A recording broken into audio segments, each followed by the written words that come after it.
पूरी की पूरी बस्ती गायब हो गई।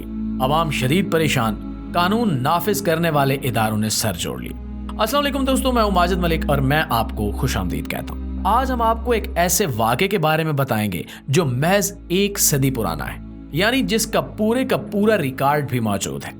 आज हम आपको एक ऐसे खौफनाक और पुरअसरार वाक़े के बारे में बताएंगे जो मौजूदा जदीद दुनिया की तकरीबन इब्तिदा में रुनुमा हुआ।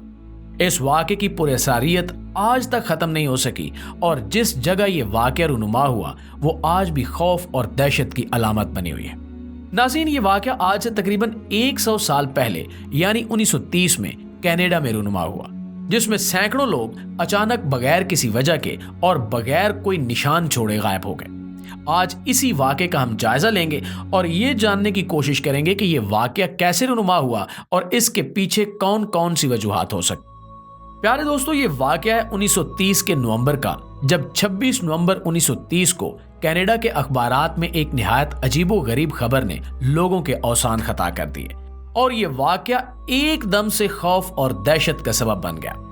अखबारात की हेडलाइन थी Anjikuni lake village of the dead. ये एक ऐसा खौफनाक वाक़या था जिसने पूरे कनाडा के लोगों में खौफ और दहशत की लहर दौड़ा दी थी। हुआ कुछ यूं कि शुमाली कनाडा के दूर दराज और सर्द तरीन मकाम पर एक कुदरती झील मौजूद है जिसे एंजीकनी लेक कहा जाता है। ये कनाडा का वो इलाका है जो कुतुब शुमाली से बेहद नजदीक है और यही वजह है कि इस इलाके में रहना कोई आसान काम नहीं है।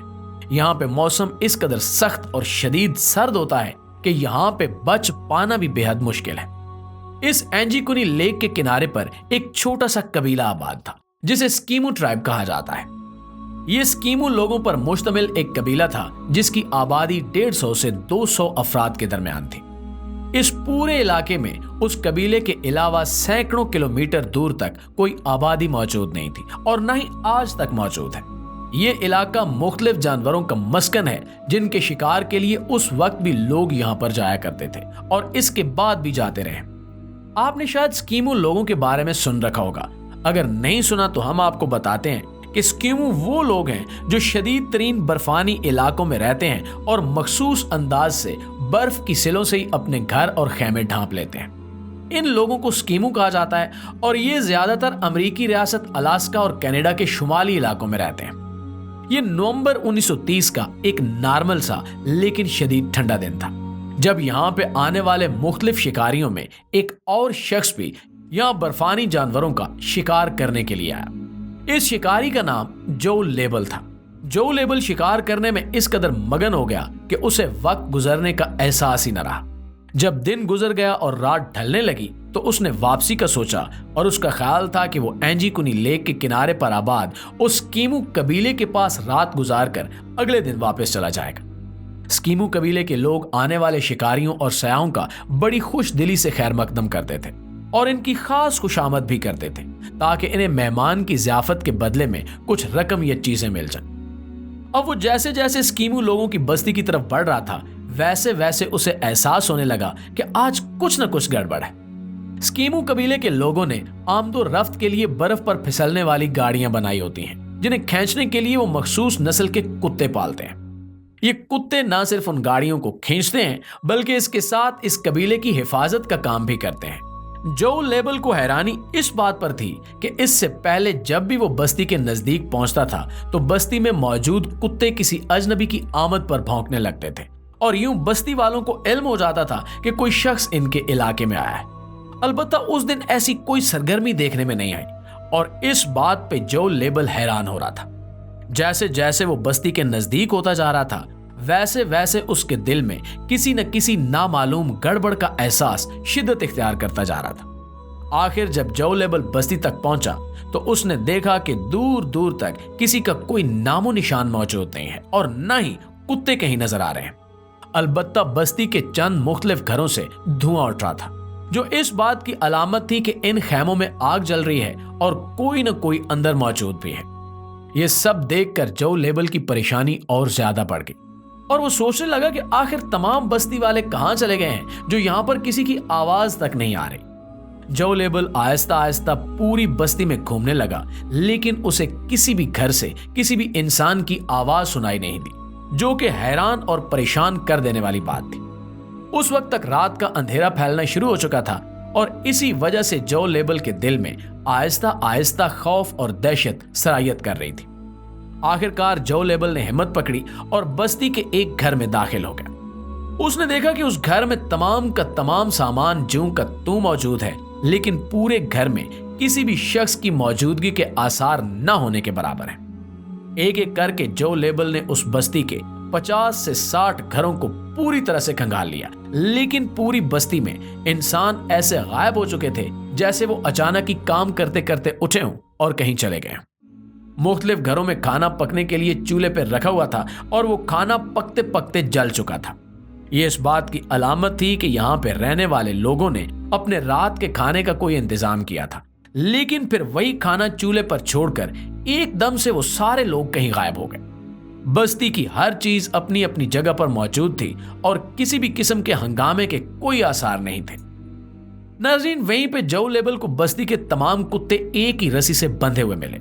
उनके सामने खाना भी था, अलबत्ता वो तमाम कुत्ते भूख के मारे मर चुके थे। ये सब कुछ देखकर जो लेबल की हिम्मत जवाब दे गई और वो सरपट भागता हुआ करीब ही मौजूद कैनेडियन रॉयल माउंटेन फोर्स के ऑफिस की तरफ चल पड़ा। वहां पहुंचकर उसने टेलीग्राफ के जरिए हेडक्वार्टर में इत्तला दी और चंद ही घंटों में स्कीमों की वो पूरी बस्ती कैनेडियन पुलिस और रॉयल कैनेडियन माउंट फोर्स के घेरे में थी। नाज़रीन, पुलिस ने अपनी तहकीकात का आगाज किया तो उन्हें भी कुछ समझ नहीं आई कि आखिर ये तमाम लोग अचानक इस तरह से कहां गायब हो गए। कुत्तों को मरे हुए 8 दिन गुजर चुके थे और जिस दिन जो लेबल उस बस्ती में पहुंचा था वो 26 नवंबर से एक दिन पहले की तारीख थी। कुत्तों और वहां पे मौजूद चीजों को देखकर कैनेडियन पुलिस ने अंदाजा लगाया कि ये तमाम लोग आज से 7 या 8 दिन पहले इस बस्ती से गायब हुए हैं। हैरत की बात यह थी कि पूरी बस्ती के इर्द गिर्द और पूरी बस्ती में बर्फ के ढेर मौजूद थे, लेकिन कहीं पे भी किसी तरह से बर्फ पे इंसानी कदमों का कोई निशान नहीं था। वहां सिर्फ एक ही शख्स के कदमों के निशान थे जो लेबल के थे। इससे जाहिर होता था कि बस्ती में मौजूद लोग कहीं भी चल कर नहीं गए। तो फिर आखिर आज से 100 साल पहले उस बस्ती के 150 से 200 अफराद एकदम से कैसे गायब हो गए? पुलिस ने सर तोड़ कोशिश की और अगले कई दिनों तक एंजीकुनी लेक और स्कीमू कबीले के आसपास के सैकड़ों किलोमीटर इलाके में सर्च ऑपरेशन किया, लेकिन स्कीमू कबीले का कोई एक भी शख्स नहीं मिल सका। ऐसा लगता था जैसे आसमान से कोई ताकत उतरी हो और बस्ती के तमाम लोग अपने घरों में बैठे बैठे गायब हो गए। ये बात इस कदर हैरानकुन थी कि जिसने वहां पे सर्च ऑपरेशन में मौजूद तमाम पुलिस एहलकारों के दिल में भी खौफ और दहशत डाल दी। पुलिस की सरतोड़ कोशिशों के बावजूद भी जब कोई सुराग न मिल सका तो इस केस को नाकाबिले हल करार देकर बंद कर दिया गया। प्यारे साथियों, इस वाक़े के तकरीबन 50 साल बाद यानी 1984 में 2 सयाहों ने जो पुराने जमाने के शिकारी थे एक किताब लिखी। उस किताब में उन्होंने जिक्र किया कि वो जब भी एंजीकुनी लेक की उस इलाके में शिकार के लिए गए, उन्हें उस बस्ती और एंजीकुनी लेक के ऊपर अजीबो गरीब साख्त की गोल चमकदार चीजें उड़ती हुई नजर आती थी। यानी उन दोनों शिकारियों का यह कहना था कि किसी न किसी तरह से कोई यूएफओ यानी खलाई मखलूक का जहाज उस बस्ती में उतरा होगा और वो बस्ती के तमाम लोगों को अगवा करके अपने साथ ले गए। यही वजह है कि वहां पर किसी किस्म का कोई निशान तक नहीं मिल सका। अलबत्ता चूंकि उन दोनों शिकारियों के दावे में किसी किस्म का कोई सबूत मौजूद नहीं था, इसलिए अवाम ने भी इस बात को रिजेक्ट कर दिया। अब ये अलग बात है कि आज से 100 साल गुजरने के बावजूद वो 150 से 200 अफराद गुमशुदा ही हैं और आज तक इनका कोई सुराग नहीं मिल सका। ये बात बेहद हैरानकुन है कि ऐसी कौन सी ताकत हो सकती है जो एकदम से इतनी बड़ी तादाद में इस कदर दूर दराज इलाके के लोगों को अगवा कर ले, और अगर ऐसा नहीं हुआ तो फिर ऐसा क्या वाकया पेश आया जिसकी वजह से स्कीमू कबीले के वो लोग जो सदियों से उस जगह पर रिहाइश पजीर थे यूं अचानक अपनी बस्ती को छोड़कर गायब हो गए। दोस्तों, ये थी हमारी आज की वीडियो और अगर इस हवाले से आपके पास कोई मालूमात हो तो नीचे कमेंट सेक्शन में हमें जरूर बताइएगा। इंशाल्लाह आपसे मुलाकात होती है अगली वीडियो में। तब तक अपना ख्याल रखिए। अल्लाह निगहबान।